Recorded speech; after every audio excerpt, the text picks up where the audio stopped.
গ্লাসমান পানী আনক বস্তুটো কাবাই বান মাৰিছে কিবা কৰি ৰাখিছে হা কাবাই মানে কিবা বান মাৰি ৰাখিছে আৰু কিবা কৰিছে শৰীৰটো দুৰ্বল লাগে ন আমাৰতো অসমীয়া ভাষা বুজি পায় শৰীৰটো দুৰ্বল লাগে আৰু মনটো মানে বহুত বেয়া লাগে আৰু উঠাব কৰি তলপ ফফৰ লাগে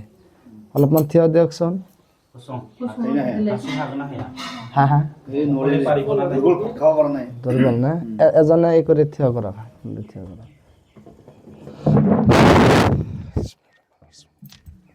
ওলাই আনক ইয়াতে বাহিৰত আনক লাহে লাহে লাহে লাহে হা